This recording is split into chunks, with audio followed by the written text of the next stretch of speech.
Welcome back to the channel. This will be the best wildcard team for Gameweek 26, and even if you aren't activating the chip this week, this video will still be very helpful in identifying the best long-term purchases. I'll also discuss some differentials and one-week punts, but the main focus is the long-term, navigating future blanks and doubles, and some of you might be navigating blank Gameweek 29 in particular without the free hit, but this team will still be very strong irrespective of your chip strategy. But I also want to show you the best captaincy options, also the clean sheet and over 2 goals odds, as I did in the last edition of the best wildcard team, not to mention my predictions for the game week, which I'll also rectify and finalize for the deadline stream. Smash the like button and subscribe if you're new. If you enjoy my content, our aim is to get this to the 200 likes and to keep on pushing towards new goals. We hit 32,000 subscribers during the UCL Fantasy deadline stream, so thank you very much for your support. You can also follow me on X, Instagram, Blue Sky, the Discord server, Spotify, and join the FPL League. The code is pretty much in all of my videos, on screen and in description. Without further ado, let's jump straight into it.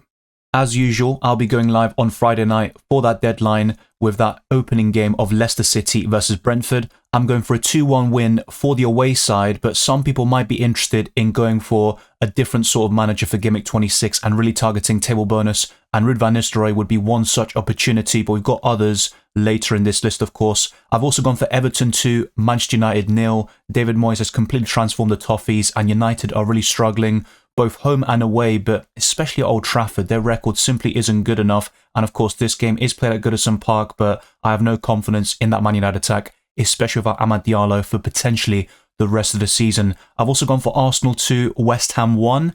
In last week's video, I originally went for a 2-0 win for Arsenal, then changed it to 1-0, but Mikel Merino was the late hero. I still think for over 80 minutes, the Arsenal attack looked very blunt, which is something I've been anticipating with all these injuries to Kai Havertz for the season. Martinelli and Saka are going to be out for at least 5 to 6 weeks, so Arsenal need to find a way to get over the line and put the pressure on Liverpool, which will be very difficult to achieve, but the Reds have some very difficult games coming up, as you'll see towards the end of this prediction list. Next up is Bournemouth 3, Wolves 1, so I think Semenyo, Dango and Kluivert are great options for this particular matchup. It was a 4-2 win for Bournemouth last time out, and they also got a victory in the other match last season, but at Bournemouth Stadium, they've really struggled against Wolves, and the last victory in a home match against this opposition was back in 2015 in the Championship. I've also gone for Fulham 2, Crystal Palace 2. The last time these two teams played, it was a 2-0 win for Fulham, but Crystal Palace are unbeaten since Gameweek 8 in Premier League away matches, so I think Oliver Glasner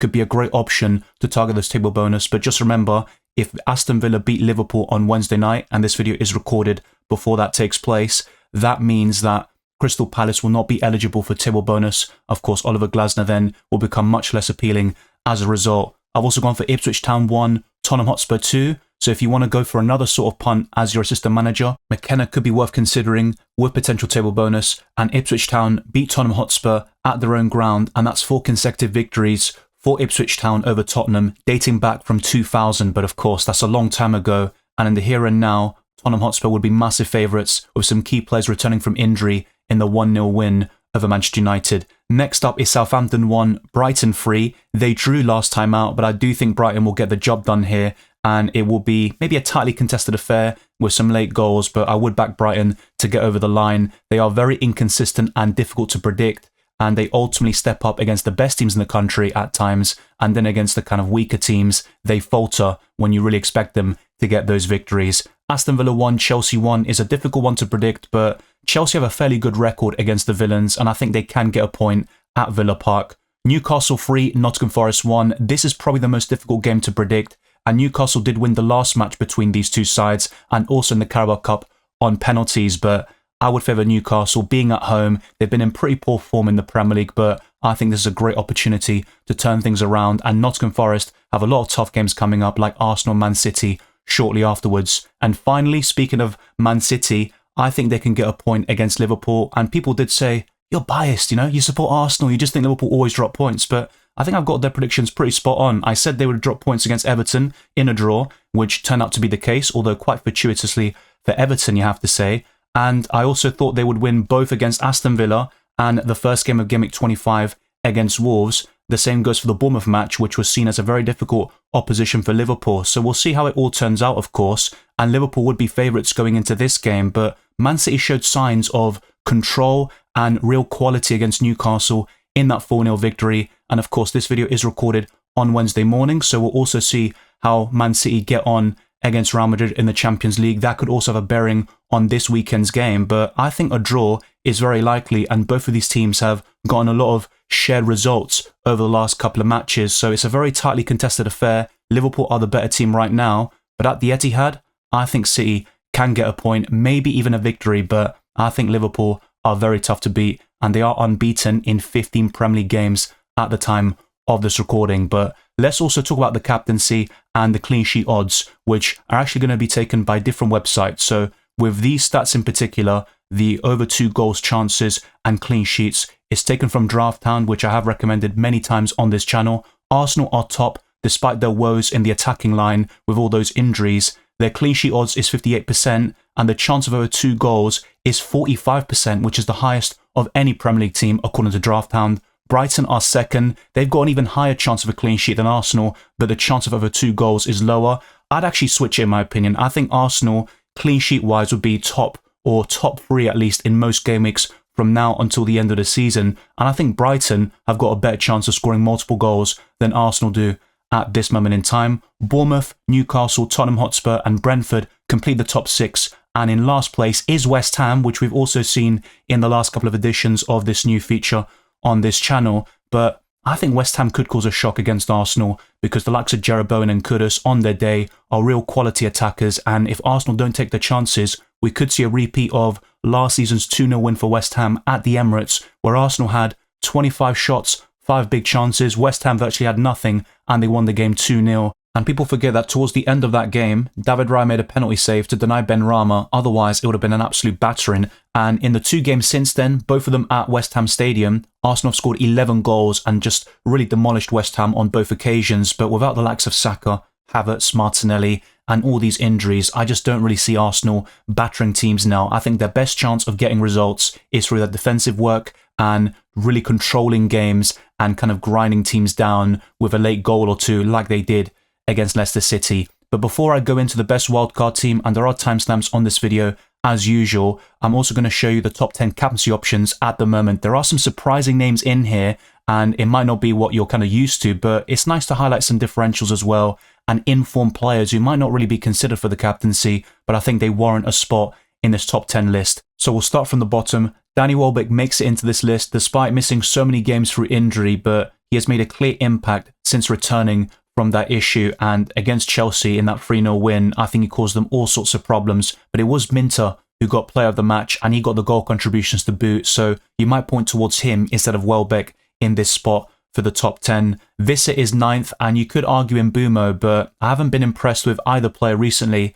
But at least Visser is getting more big chances, and maybe Kevin Schade, who scored a hat-trick against Leicester last time out, he might be the one to captain over Mbumo and Visser from the Brentford ranks. Beto is 8th with incredible form since David Moyes' appointment, and Man United are really there to be targeted. Palmer is 7th. He hasn't got a great record against Aston Villa, but I still would back him in most matches, and it's about time he delivers on the FPL front. Maddison narrowly misses out on the top 5, and another Tottenham attacker to consider is Heung-min Son for the captaincy, but I don't like him as a purchase because he's very inconsistent. He might blank 4 to 6 games in a row, then give you 15 points, but that doesn't really make up for all the blanks and that hefty price tag. But as a captaincy option, Heung-min Son should be considered as well. Danga Ouattara is 5th, with Matoma, Isak, Kluivert and Salah completing this list. And despite facing Man City away, I'm still going for the Egyptian at number 1, and it's not the hat-trick hero Marmoush, who obviously got those 3 goals against Newcastle,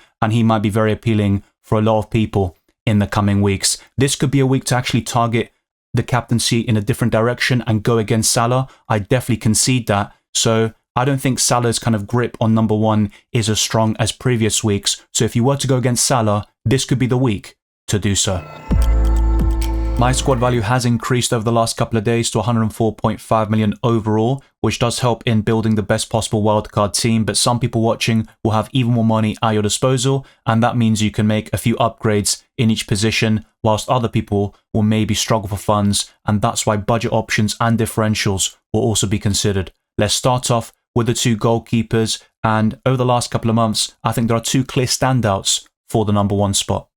Matt Sells remains the highest scoring goalkeeper in FPL, but Pickford is chasing him down big time, and we could see the Everton shot stopper leapfrogging him very soon. Now, you might be thinking, this is a very weird pick because Sells plays Newcastle away, Arsenal, Man City at home over the next 3 game weeks, but if we look beyond the next 3 until the end of the season, Nottingham Forest have fantastic fixtures from blank game week 29 onwards, which makes Sells a long-term set-and-forget option between the sticks. I still like Jordan Pickford, but there is a very shaky spell between game week 30 and 34 where it's a sea of red in the FDR, the fixture difficulty rating. But in either case, I think you can't go wrong with either Pickford or Sells. And if you want to go for a different goalkeeper entirely, David Raya might be a solution. I think Arsenal will prioritise defence in the upcoming games and really try to grind out these 1-0 victories, maybe 2-0 at times. And David Raya and an Arsenal defensive double-up can really help you push up the ranks. So that's why those 3 goalkeepers, who obviously are the top 3 highest scorers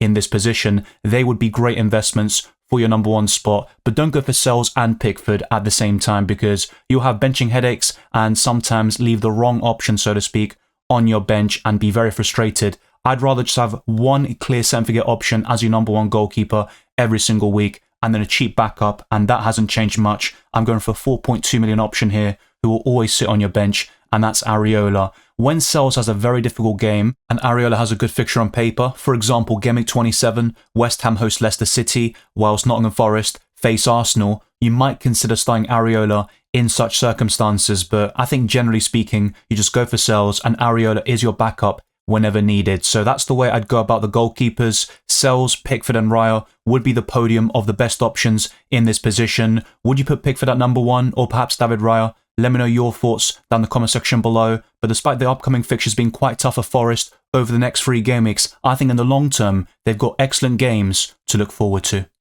There's no denying that Trent Alexander-Arnold is less appealing now, with a trip to Man City away next and no double game weeks for Liverpool. Probably for the rest of the season now. There is still a slim chance it happens, but I have to say, don't count your chickens there. And I think the chances to triple captain Salah in a double game week have gone by. But Trent is still the second best Liverpool asset and worth those extra millions over Van Dijk, Konate, and over most defenders in FPL. But in terms of pure value, you could point towards Lewis Hall, Howson and Kirkes just offering much better value per million. So from that perspective, I don't think Trent is essential by any means. He definitely isn't. But having Liverpool coverage defensively, the best team in the league, arguably the best team in Europe, at least in club football right now, I think going for Trent gives you the bonus points potential, the assist threat, and he's a very exciting player to own despite him being quite a template pick. The same goes for another premium in Gabriel, and I think Arsenal should be covered defensively in one way, shape or form. That could be Raya in goal, if not one of Gabriel, Saliba,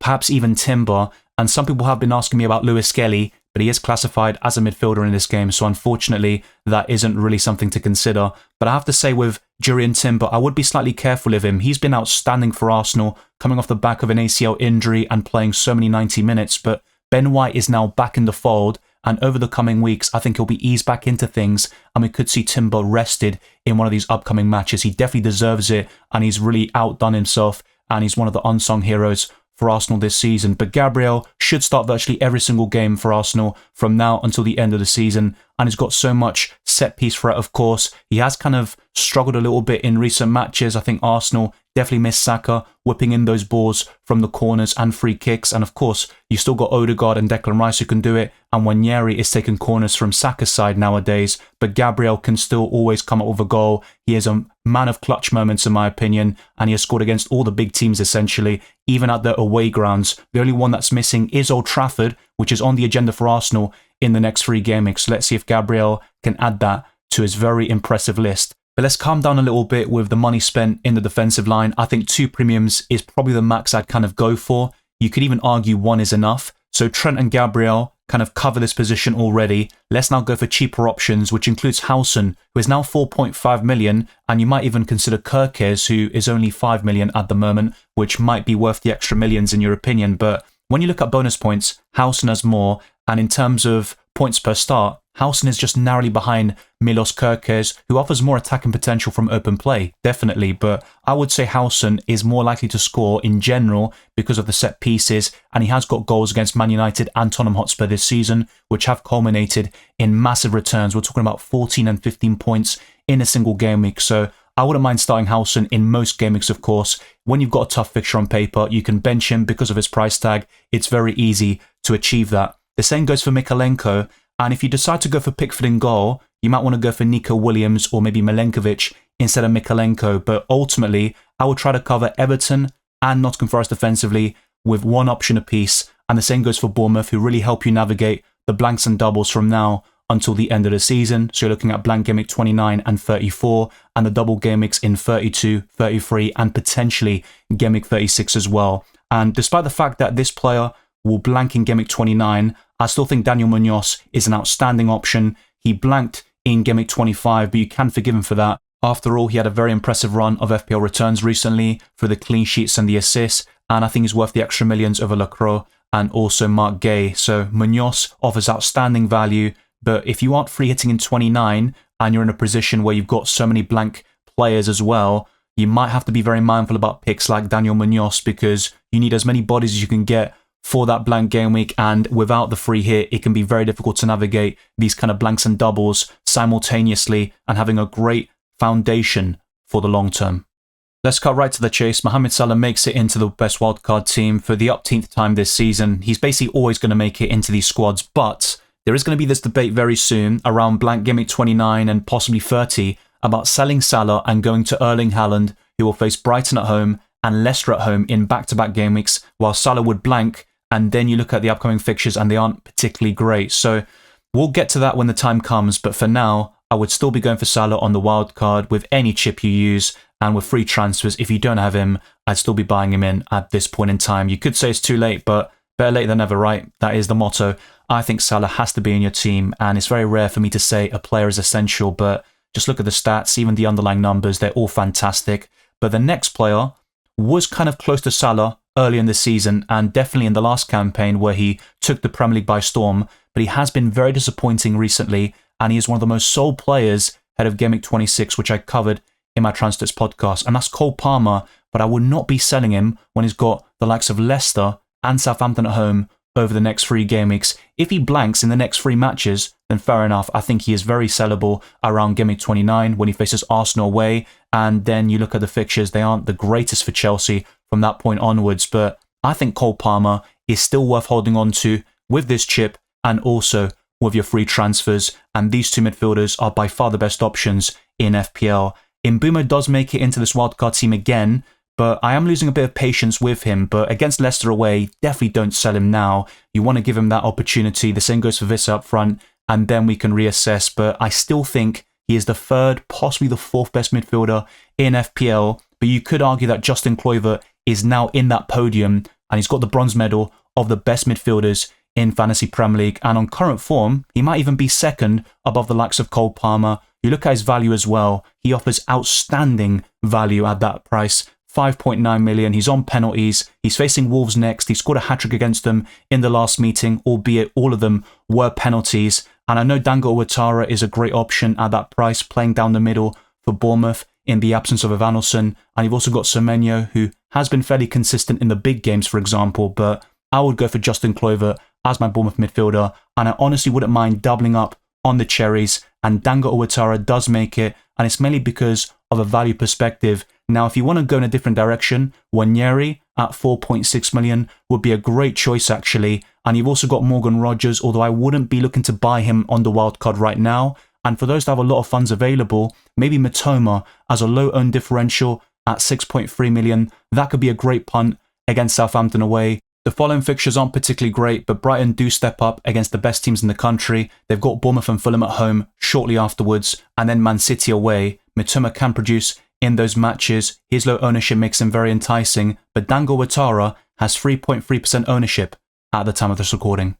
To be brutally honest, I haven't had much to celebrate in this FPL season, but Chris Wood in Game Week 1 was one of my best differential picks of the season, and I had him in virtually every single game week, bar maybe a 3 or 4 match spell, and I bought him back shortly afterwards and got his hat-tricks and a lot of his braces and big returns. He has been so consistent, 18 goals for the campaign. His underlying stats might not be the greatest, so the XG merchants and the mathematicians might be crying, but he's getting the points, and his ownership is now 44%. I remember the days when he had less than 5% ownership and people were saying he might be benched or Nottingham Forest want a striker, so Chris Wood isn't a safe pick, but long are those conversations gone now, and I think Chris Wood is still a great purchase and acquisition on the wildcard, despite facing Newcastle, Man City and Arsenal up next. Then you've got that great fixture in blank Gameweek 29 against Ipswich Town away, and Chris Wood is fixture-proof, and in fact, the last time he went to St James's Park and faced Newcastle, his former club, he scored a hat-trick in one of Nuno Espirito Santo's first games at the club, and since that was the case, in his tenure, Chris Wood is one of the top scorers in the Premier League, so he's a great option up front. I'd still go for him. You can bench him in certain games at your peril, but he's the type of player that you'd never want to bench with his current form, and all the chances really land to him in that Nottingham Forest side. Another talisman that I'd also go for is Matheus Cunha, but we've got a lot of options up front. That includes Jean-Philippe Mateta, so if you're free hitting in 29, you might want to go for him instead. And you've also got Marmoush, the hat-trick hero against Newcastle. Erling Haaland should be considered now, especially around blank Gameweek 29 and Gameweek 30, but Matheus Cunha has good fixtures starting from Gameweek 27, I'd say. He got 16 points against Fulham the last time he faced him, and that's his Gameweek 27 opponent. And then you've got Southampton away in blank Gameweek 29. I think he's benchable against Bournemouth, and I would favour the Cherries in that matchup. But could Cunha score at the Vitality Stadium? He certainly can, and also get maximum bonus points in the process. He did it against Liverpool at Anfield, getting 9 points with a fantastic goal from outside the box. He did it against Arsenal at the Emirates last season, scored a hat-trick at Stamford Bridge.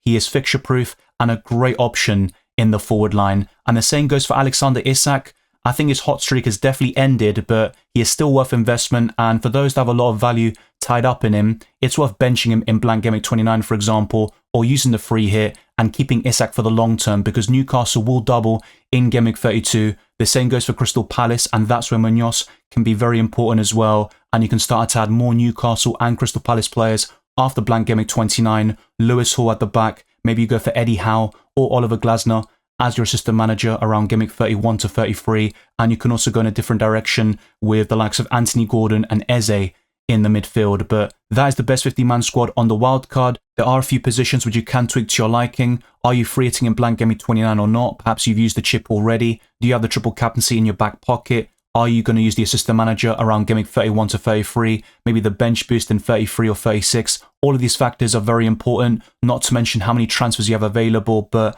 I think chip strategy is ultimately crucial in determining the best wildcard squad at this point of the season. And for those that haven't activated the chip yet, I think Gameweek 30 to 34 will be the best time frame to use the wildcard.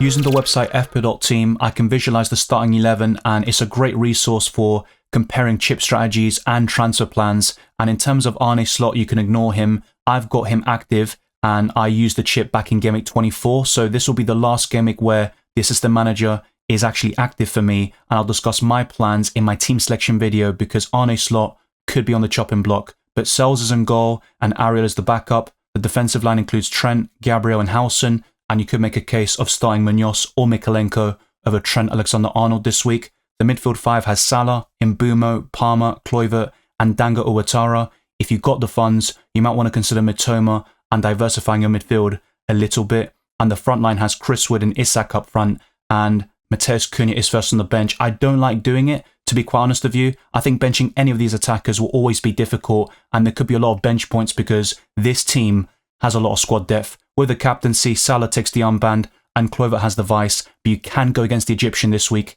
in my opinion, and I discussed this in the captaincy section of this video. Thank you very much for watching, and also listen to this podcast. If you enjoyed it or found it useful, then be sure to smash the like button and subscribe for new. I aim is to get this to a tour of likes and to keep on pushing towards new goals like 33,000 subscribers. Follow me on X, Instagram and Blue Sky, Dylan RCM, and check all the links in the description below for my Patreon and championships for early access to my videos, amongst many other perks. The Discord server, FPL League and Spotify can also be found in that description. I wish you all the best of luck for Gameweek 26 and the rest of the season, and I'll see you on Friday for that deadline stream.